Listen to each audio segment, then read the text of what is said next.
Okay, is this rolling? All right, so we are back this week, and I want to talk more about makeup and hygiene and sanitation.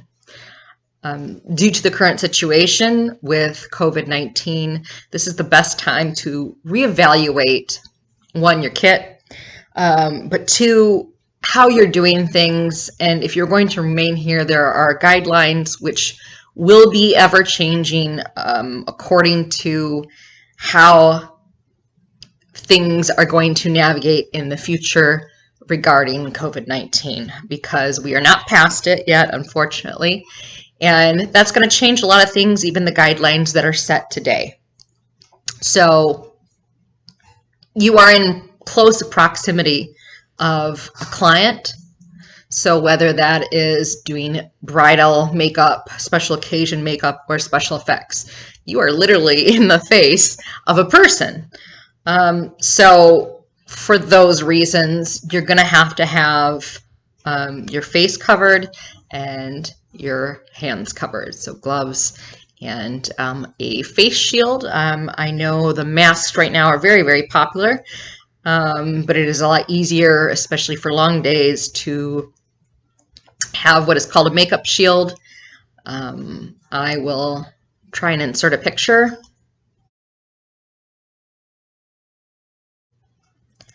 So these protect your whole face, eyes, everything. They don't fog up, and you can actually breathe a lot better than a mask, and you can't spread germs to the other person and vice versa. So good deal.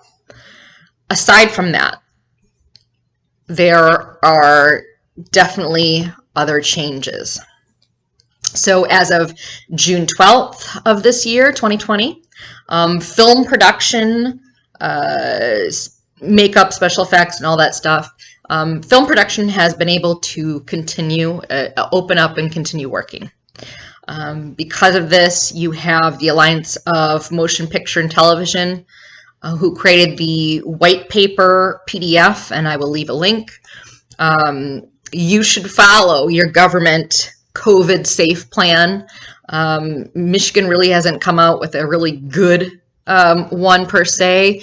It covers beauty salons, but really they don't cover a lot about the makeup artists. So I'm going to follow and give you information from the Motion Picture Alliance and TV Producers white paper PDF.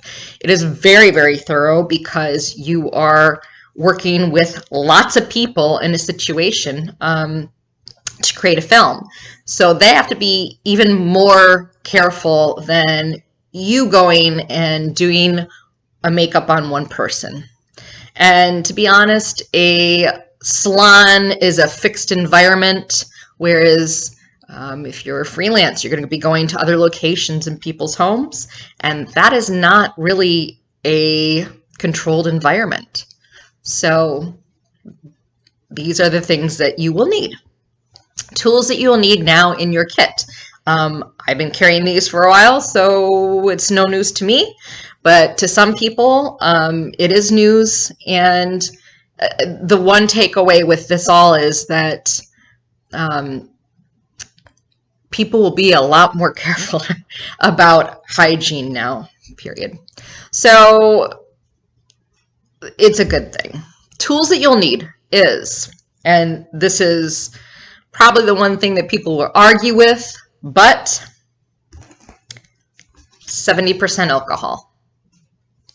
And there's a reason why 70% alcohol is known as the pharmacy alcohol.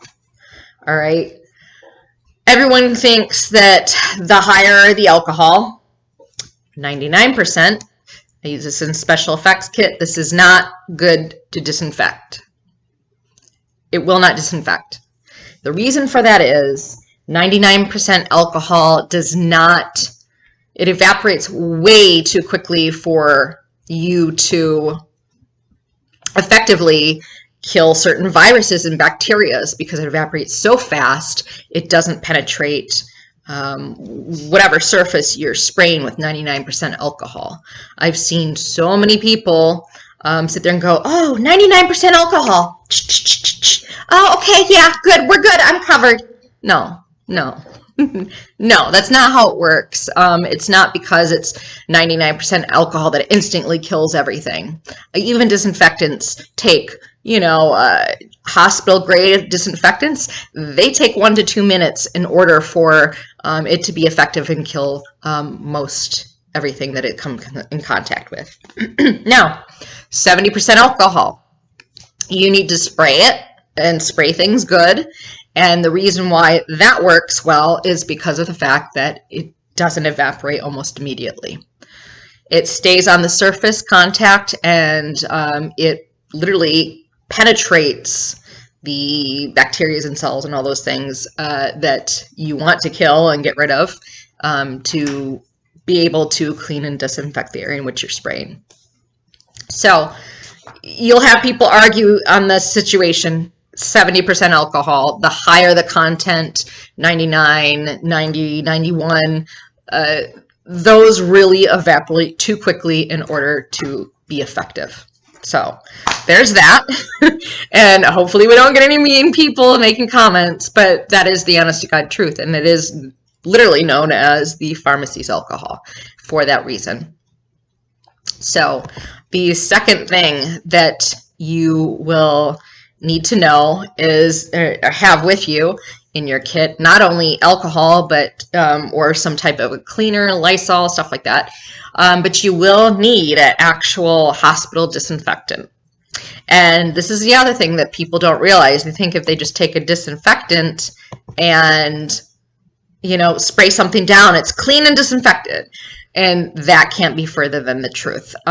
In order to be effective, you have to clean down your surface, okay, with a cleaner, and then go over that with your disinfectant, and then you'll be covered. So if you are working at someone's house or whatever, yes, you're going to have to disinfect the area in which you're doing to put your makeup down and stuff.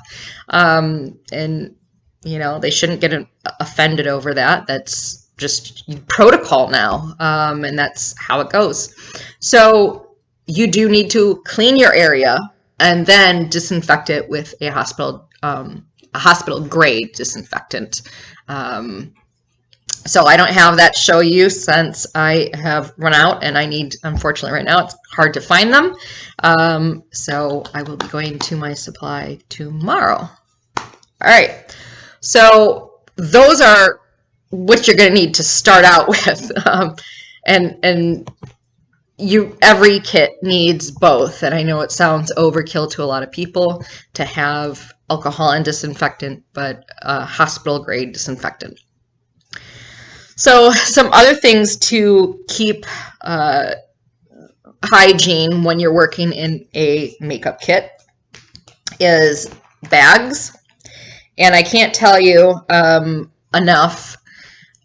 I could go on for bags for hours about makeup. I see a lot of people that go to the craft store and get scrapbooking bags and stuff. Any fabric bags pretty much are just not good to sanitize and or aren't good for personal hygiene for makeup. That's why you'll see vinyl bags like this, okay? These are the best. You can wipe them down, and if you're on location, something spills on these, you can wipe them up and they don't look bad. Fabric ones, that makeup remains there and your bag looks a mess. You look like a hot mess. You look unsanitary. It looks disgusting. Clients are going to notice it. So vinyl bags, you can go and get these. You can find these clear ones pretty much anywhere. So you don't need to go get an expensive bag. Just vinyl bags like this that you can clean off and disinfect very well. And that will hold, stuff in your kit. I have my cards in this one. So as well as if you want a bigger kit bag to carry all your stuff, you are going to want it also to be out of vinyl and not fabric. Another thing on the list that I think is necessary for personal hygiene in general for a kit is a mixing palette. Okay, this is a stainless steel one. I like the stainless steel. It's reusable. I don't use the paper ones. You have this, you can wipe it down, and you don't have to carry a million things. So this, I have it in a little vinyl bag that it came with.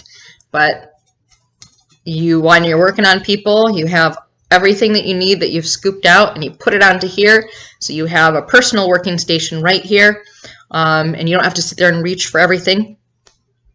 And this is the reason why you need this, is so you don't double dip in anything like this. When you're done with this, mixing everything, you clean it off.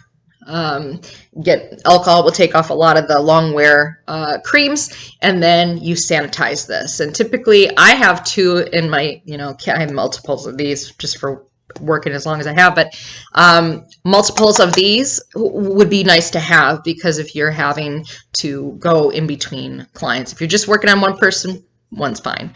But a mixing palette, and along with mixing palette is, and you can get these everywhere too, is a stainless steel spatula. And this is what you're going to scoop things out and, put it on your palette. Of course, clean your palette, disinfect it, go back into a different product. And I'll do a whole setup thing after I kind of rearrange my kit, which is what I'm doing, and most makeup artists are doing at this moment. But these are very essential to a kit. So you can find these online on Amazon. I'll leave some links. And then also you can find these if you have a craft store like Hobby Lobby or Michael's. There's normally a pack of these fairly cheap, and they're often called wax carving tools, or these are by the kit models, like building cars and stuff. They'll have a set of these there also. So yeah, a metal spatula and palette. And put those away.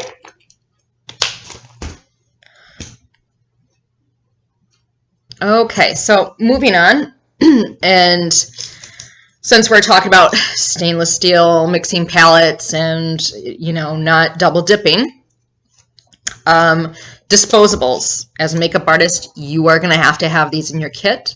And I keep mine in a kit like this because it can be sprayed down. You got lip gloss wands, mascara wands. You got little sponge applicators. These are good for special effects stuff, as well as packing on eyeshadow. And then Q-tips or cotton buds. This is essential. You can't skip this, especially now. So I will leave a link down below for a kit like this, but you do need these. There is no double dipping in this this day and age. You do need these. So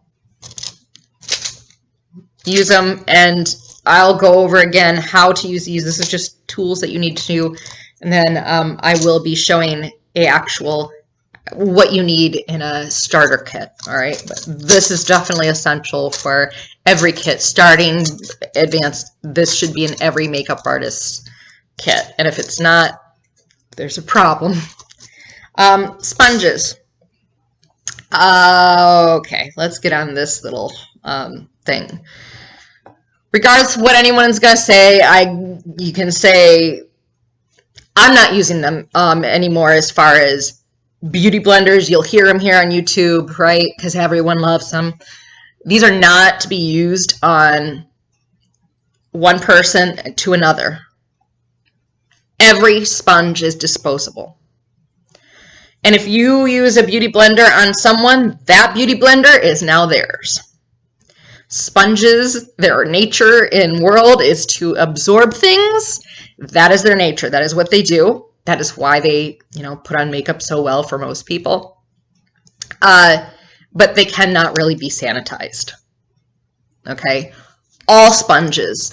I don't care what the beauty blender soap says. I don't care what anyone else says. It's not worth losing your career over. But the only sponges that are in my kit, and I need to get new ones because mine are all gone, but little wedge sponges. You can buy these at Walgreens, Target, pretty much anywhere has those disposable wedge sponges. And again, all sponges are disposable. You're not ever going to reuse them. So know that now. Know that it doesn't matter how much disinfectant you soak them in. They are not, it's a big breeding ground for bacteria waiting to happen. So sponges, we're just going to get past that now. Brushes. All right. So again, no double dipping, no taking this, putting it in a eyeshadow, and there are guidelines. You have to scrape off powders now or do loose powders in situations. Brushes, maintaining brushes.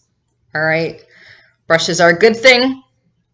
But again, if you are in between clients, you are not going to use this brush on somebody and then sit there and, oh, what are those things on YouTube that everyone, color switches, all right? It has a little foam pad. You do this and magically it's clean. No, it's not magically clean. It's just dusted off the powder. That's all that it's done. It is not clean. So you now have to take, well, and you should have always done this anyway, your brushes, you use them on one person, use it, good deal, and then that should go in a container of brushes to be cleaned and sanitized before they're used on anybody else, okay? So I don't care what you do with your own personal brushes. After every client, you must do a deep clean, which is taking your brushes. So let's say you went, you did their makeup, you're done for the day. You put all the dirty brushes in a separate container so they don't cross-contaminate. And you bring these home. You do not wait 5 days to clean these. You clean these literally that night, okay? These don't sit, you do that, bacteria is going to harbor in these and you're going to have problems. I've had friends that have had makeup brushes that have not ever washed them and they've had them for like 2 years. It's gross, okay? And the things that you can pass by doing this, by not doing this, by not cleaning them, is not a fun thing. You can cause infections by not being sanitary about any of these things. So don't clean your brushes once a week. After you're done working on client, these get cleaned every time in between client. Now, if you are working on set or working on multiple people, whether it's a wedding or on set or whatever, most makeup artists have multiple brush sets. When you're starting out, you're not going to have that many people that you're working on. So focus on one person. But if you happen to run in where you're working on a bridal party and there's multiple people, you're going to have multiple brushes because you are not going to be able to deep clean these in between clients.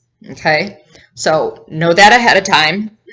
And you can do what is called spot cleaning, all right, which is you take brush cleaner and you can't just spray it on. You have to actually saturate the bristles of the brush, all right, really get it in there good, wipe that off, and then take, I'm going to show this, Beauty So Clean. It is a makeup sanitizer. So I take this, spray that, and then I will also, in between clients, I'll have disinfected brushes. So that is what you do in between clients. And then you take your brushes home. Again, put all the dirty ones in a dirty container separate from everything else. Take them home and deep clean them. All right, so no getting around that. Don't let these sit, even with your personal ones. If you don't clean your brushes and you only do it once a week, this can cause acne. This can cause infections in the skin and the eyes, especially with eye makeup. Eye and lip stuff have the most bacteria points. So those are the ones that go bad really quickly. Anyway, brushes. So let's see, we covered brushes, went over deep cleaning brushes. After every client, you want to take everything home and clean it, sanitize it, and get it ready for your next client. You don't want to ever let anything sit. You always want to clean everything up. Okay? So the other thing that I want to talk about is expired makeup. Makeup has an expiration date, and it's funny, I've known this working in the industry for so long, but I think most people don't really pay attention to stuff like this when they're buying cosmetics. But majority of all cosmetics have on them a PAO code, and that stands for period after opening. So that does not mean when you started using it. It means the minute you open up, whether it's a mascara, whether it's a eyeshadow palette, or whatever it is that you are using, that has an expiration date, and from there will be a little jar, little open jar, and it will have a number on it. And I'll insert a picture.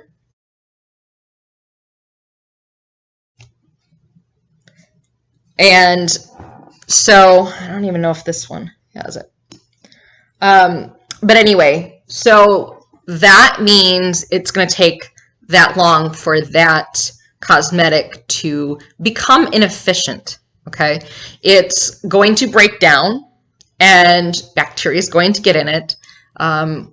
Face powders, you using a brush and then you're going back into your own personal powder. There's nothing wrong with that, but you're taking whatever's on your face, whatever bacteria and oil, and putting it into the powder. All right, and it's going to over time change the texture of it. So if your texture changes, you kind of know something's going on with the makeup. So always look for the PAO code and take note of that. And as a makeup artist, you're going to have to know this, because you know the biggest thing that people are like, oh my gosh, mascara. Mascara only lasts for 3 months. Do not revive it. I don't care how many people on YouTube have done that. You don't want to do that, because products have an expiration date for a reason, and they start becoming ineffective, and they start getting bacteria in them and on them. They'll start drying out. The things to look for expired makeup is it will start drying out or crack. It will change in texture. So if something was, you know, let's say the number one thing that is used is mascara. So I'm going to use that as an example. You get this mascara, it's not dry, it's not overly wet, it's just right. And you open it up, and maybe after 2 months, it starts getting really dry. That means it is starting to expire. Once it changes textures, it is almost past its prime, okay? If it develops spots on it, if the product separates, again, a change in color and texture or smell. These are all things that you should pay attention to with your cosmetics. And know there's expirations. Powders are normally 2 years. Creams are a year. Mascara 3 months. And again, because it's going up to somebody's eye, you know, and not that you're going to be reusing those wands. Do not. Eyeshadow, same thing with a powder, but because it's used on the eye, about a year. Lipsticks, about a year. So you're going to have to keep up on these as a makeup artist, and if you're working on other people, you're going to have to know when these expire. So take note of those and know when the product has expired, when you opened it, and all of those things. So anyway, yeah, so this is, I know it's a bit long and kind of boring, but it's necessary. These are things that you're going to have to work with and around if you want to work on other people, if you want to work in stage or production work or in beauty. These are things that you're going to have to do. As far as being a makeup artist, you're going to be washing your hands. You're going to have gloves on before you start on anyone. And again, I will do a setup video, because that is definitely going to change from, look, the guidelines were set on June 12th till whenever, and they're talking about another reinsurgence with the whole COVID lockdown stuff, with it flaring up again. So I'm sure things will change then, but until then, always in between clients, wash your hands. In between clients, wash and sanitize your mixing palettes and all these things, and spray everything down, especially after every client. Even your table, if you're one of those people that put down a towel, that towel is no longer good. It's one towel per person.